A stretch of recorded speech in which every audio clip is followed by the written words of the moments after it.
Some heists are one-time shots, brilliantly executed, impossible to repeat. But then there are those so perfectly designed, so meticulously planned, that they can be pulled off again and again without anyone ever suspecting a thing. This is a story of a man who robbed the same bank 16 times without ever getting caught. And the most astonishing part? The bank never even realized they were being robbed. To understand how this crime worked, we need to start from the beginning. And the beginning wasn't a gunpoint robbery or a daring vault break-in. No, this heist was built on something far more dangerous: trust. Meet Ethan Cross, a man who didn't need a mask or a weapon, just patience, precision, and an unshakable belief in his own genius. Ethan wasn't your typical thief. He was a financial illusionist, a grifter who understood the psychology of money better than the people who handled it every day. He started small, opening an account, making deposits, getting to know the tellers, the managers, the security routines. For months, Ethan played the role of a perfect customer. He was polite, charming, forgettable, and that was the key. Then he found it, the loophole that would turn an ordinary bank into his personal ATM. A flaw in the system, a delay in transaction updates. If Ethan made a withdrawal at one branch and then quickly moved to another before the system updated, he could pull the same money out twice. But he didn't just stop at two. He turned it into an art form. No alarms, no suspicion, just clean, effortless theft. Over the next 6 months, Ethan perfected his system, timing his withdrawals down to the second, knowing exactly when the system lag would hit. And as the numbers grew, so did his boldness. Withdraw, move, withdraw again. A cycle of pure precision. But no heist is flawless forever. Someone was starting to notice. The bank's internal fraud department had picked up on inconsistencies, withdrawals happening too close together, amounts that didn't quite add up. A warning shot fired in the dark. If Ethan kept going, he would be caught. But stopping wasn't an option. And so, he made his next move. He adapted. Instead of hitting the same branches, he expanded outward. New locations, different cities, but always the same bank. The more unpredictable he became, the harder it was for anyone to piece the crime together. And just like that, the chase reset. Ethan was always a step ahead. The close call. Then came the moment that could have unraveled it all. It happened on the 15th robbery. The moment he walked in, he knew something was off. The teller was taking too long. A manager had stepped forward. And then the question came. "Sir, can you confirm your last withdrawal?" "Of course," he says. "Just checking my balance before I make another deposit." 16 times. 16 successful heists. But here's the thing about a perfect crime. It never lasts forever. A letter arrives. A standard bank notice. Except for one line buried in the fine print. "We are conducting a full audit of past withdrawals for system errors." Ethan Cross froze. It was a simple statement, buried in the bank's internal communications. Routine. Harmless to anyone else. But to him, it was a first crack in a flawless facade. For over a year, he had played the perfect game. He had found the loophole, exploited it, mastered it. 16 times. He had taken the bank's money without them even realizing it. But now, someone was looking. Someone was about to pull on a thread that could unravel everything. The real question wasn't if they would find him. It was whether he had enough time to disappear.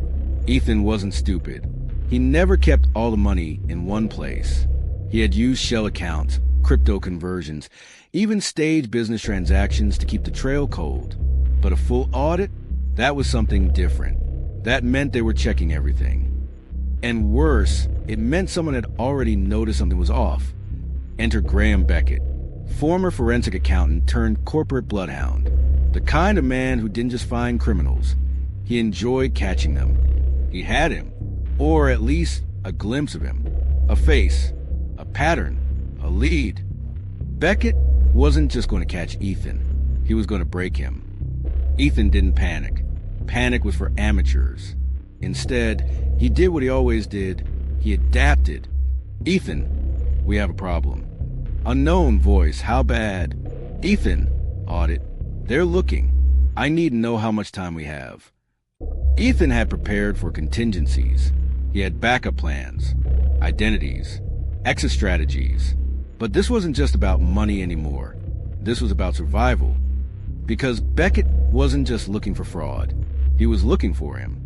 Beckett, I need an emergency hold on these accounts. And get me a warrant for surveillance access. Now. Beckett wasn't wasting time. He was tightening the net, freezing accounts, watching movement, waiting for the thief to make a mistake. The moment Ethan saw the failed transaction, he knew. The bank had locked him out. His accounts were compromised. The walls were closing in, which meant he had only one option left. He had to disappear. Meet me 1 hour, or you'll regret it. The game had changed. The real danger wasn't just Beckett. It wasn't just the audit. It was this person, the one who had been watching him all along. Ethan, you. For 16 months, Ethan Cross had played the perfect game. He had bent the system to his will, exploited its flaws, and taken what he wanted 16 times over.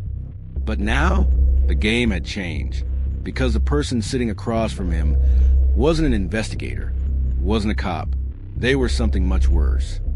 Unknown woman, you're clever, Ethan, but not that clever. Ethan, you're not with the bank. Unknown woman, smirking, no, but I know about your little operation. Every withdrawal, every move, and I know that Beckett is closing in, fast. Ethan had spent months controlling the board, but suddenly, he wasn't sure which piece he was anymore. Unknown woman, you have 2 choices. Run, and spend the rest of your life waiting for Beckett to catch up. Or work for me. Ethan, work for you? Doing what? Unknown woman, smirking, you're smart. Figured out. The woman hadn't just found Ethan. She had studied him, knew his skills, knew that the kind of mind that could rob a bank 16 times without getting caught was a mind worth owning. Ethan, and if I say no, unknown woman, smirking, then I make sure Beckett knows exactly where to find you. This was no longer a game of survival. This was a game of power. And Ethan knew one thing. The greatest players never just react. They make the first move. Ethan, I'll think about it. Unknown woman, no, Ethan, you won't. You'll decide. Now. Unknown woman, that is everything Beckett has on you. Every transaction, every trace. You have a 30-minute head start before he sees the same file. A test, a warning, a final push. Ethan was out of time. Because in every system, whether it's crime, business, or life, there are 3 types of people. 1, the rule followers, those who play within the lines, who believe in structure, people like Beckett. 2, the rule breakers, those who challenge the system, bending the rules to their will, people like Ethan. 3, the rule makers, those who control the board entirely, people like the woman in the cafe. And Ethan knew, if you truly want to win, you don't just follow rules. You don't just break them. You learn to rewrite them. Ethan, the greatest minds in history, whether criminals, CEOs, or visionaries, all understand one thing. Success isn't about following the game. It's about seeing the whole board, knowing when to make a move, when to wait, when to strike. Ethan Cross understood the system. He exploited it. And in the end, he didn't just escape. He leveled up. If you enjoyed unraveling the genius behind the perfect crime, subscribe to Mastermind Files' True Crime YouTube channel. We explore strategy, human psychology, and the untold stories of the world's greatest criminal minds. Don't miss an episode. Subscribe now and share your thoughts in the comments. Who do you think really won this game? Ethan or the woman who found him? The Mastermind Files True Crime, unraveling the genius behind history's greatest crimes.